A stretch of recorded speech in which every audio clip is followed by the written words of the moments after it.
So, let's talk about Bill Nye and his gender-bending escapades. As I'm sure most of you know by now, Bill Nye seems to have gone full regressive for the 9th episode of his series, Bill Nye Saves the World. Now, I could start this off by telling you a quasi-emotional story about how I used to love watching Bill Nye the Science Guy, and how his influence as a child is one of the things that contributed to me majoring in physics in college. But I'd be lying. I was always more of a pop mech kind of guy myself. I learned to make biodiesel from vegetable oil. Anyways, let's get back on topic. In the 9th episode of Bill Nye Saves the World, Bill makes several statements about the nature of sex and gender that are just flat out wrong. The most controversial thing he says is that sex, that is biological sex, exists on a spectrum. No facts, no evidence, no explanation of the reasoning behind why this is apparently true. Bill just blanketly states that sex is a spectrum, and you should believe him because he is Bill I say what people tell me to say Nye. So, what we're going to be doing is debunking Bill's nonsense. However, we'll have to do this in a very particular way and in a very particular order. You see, a lot of people who have responded to the things Bill said about gender and sex have done it in what I'm going to say is the wrong way. Bill is a scientist, and he's presenting ideas from a position of authority. While this is a logical fallacy, it's also a trap, and it's intended to be a trap. If you want to discredit what Bill Nye has to say, you have to do what he didn't do. You have to show the facts and the science that show how Bill Nye is wrong. Like I said earlier, most of Bill's points are assertions provided with no evidence, and some of them are even contradictory to his own previous statements. We'll be taking this point at a time, starting with gender rather than sex. So in advance, the points he makes here are going to be out of order, but they have to be if I'm going to properly address his arguments.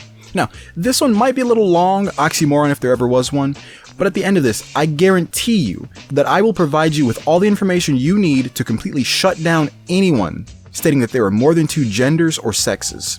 Get ready, because this is going to get heavy in some areas. Let's begin. We used to think of gender and sex as synonymous, but these days we use these 2 words differently. Sex is biological, gender is how you identify yourself and your experience. I've been meaning to say something about this idea for a while now. Gender is not a self-applied identity. And it is hilarious to me how the same people who run around screaming that gender is a social construct will at the same time think that they can create social constructs just by stating that they are Zer-gender or Z-gender or some other nonsense. But I'll expand on this in just a moment. I am biologically male, and I identify myself as a man. Let's say that's me right there. And then this is me identifying myself as a man. So my sex and gender are on the same side of the spectrum. But there are people whose sex and gender are not the same. Gender is how society recognizes an object, action, interest, or individual in a neat little box in relation to what they normally observe in society. Social justice types will commonly point out that people are not born with ideas of what a man is or what a woman is or ought to be, and they are correct to say that. However, they're incorrect when they assert that this is based on societal gender roles or some other kind of social pressures like that. This instead is caused by a phenomenon we can refer to as automatic categorization or unconscious categorization. It's a sort of feedback loop between the visual cortex and other cerebral cortical fields and how these processes in collaboration form our associative memory.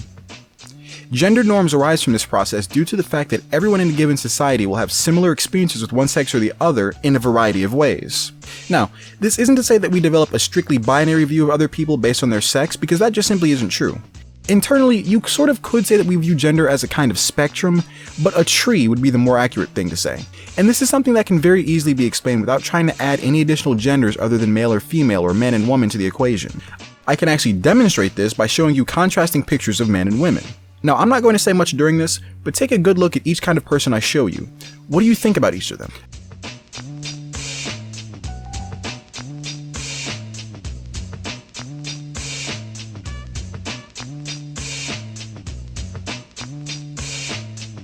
Now, I'll bet anything that despite me showing you 4 people of one sex and 4 people of another sex, you had completely unique thoughts about each of them as it relates to both personality and their given roles in society. And it doesn't matter if they were positive or negative, they were still distinct. Regardless of whether or not the person was male or female, your perception of each of them were completely different. And the reason why is because their sex is only one component of an irreducibly complex list of things that goes into your perception of who or what someone is. This social justice nonsense would have you believe that we need a plethora of genders to accurately represent who a person actually is, when the truth is that if I were to talk about a man or a woman in terms of gender, I could be referring to someone like any one of the 8 people I just showed you, and the idea of gender norms would only refer to some minor traits that all of them of a given sex typically do share based on your interactions with similar people in the past. As a first hypothesis, scientists thought there might be a male brain, shown here, and a female brain. Voila. So perhaps a person could have a male brain in a female body and a female brain in a male body, or the other way around. But there are people who identify as both genders, or neither gender, or a combination of the two. And it turns out you can't identify the gender of a brain just by looking at it. Bill, this is a really stupid argument you've made here. We do have an idea of what a male brain and a female brain are based on what we've studied from male and female brains in the past. That's not to say that there is a static understanding of what a male brain is and what a female brain is, but that we have frequently observed male brains to operate in a certain way due to having certain physical properties, and we frequently observe female brains to operate in a different way due to having physical properties of their own.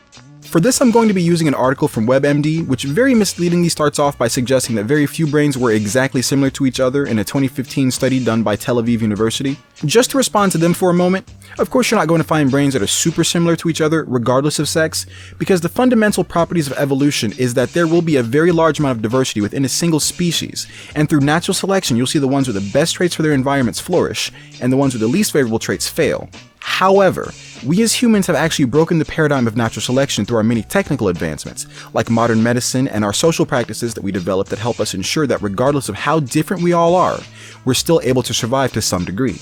They're not perfect because we as humans aren't perfect, but they have made it so that when coupled with the high natural cognitive abilities of humans as a whole, that despite the relatively large degree of diversity between humans, even of a single race, we are all able to adapt and thrive in every single environment on Earth that we can reasonably inhabit. Anyways, our studies are finding significant differences in the brain circuitry of men and women. Even when they're doing the same thing, it's like two people driving from Philadelphia to New York who take different routes but end up at the same place. This is a direct quote from Dr. Rajini Verma, associate professor at the University of Pennsylvania in Philadelphia.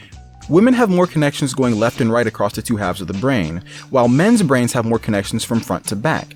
Men have stronger connections between brain areas for motor and spatial skills.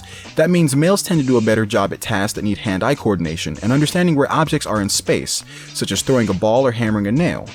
And in contrast, female brains have more wiring in regions linked to memory and social cognition, which leads to women usually being better at understanding how other people feel and knowing the right way to respond in social situations.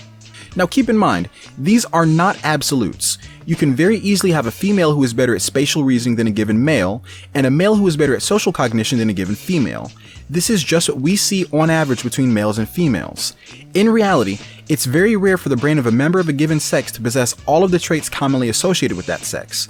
However, we still are able to see that certain brain structures or certain traits are more common for one sex, which is what gives us the idea of what a male brain is and what a female brain is.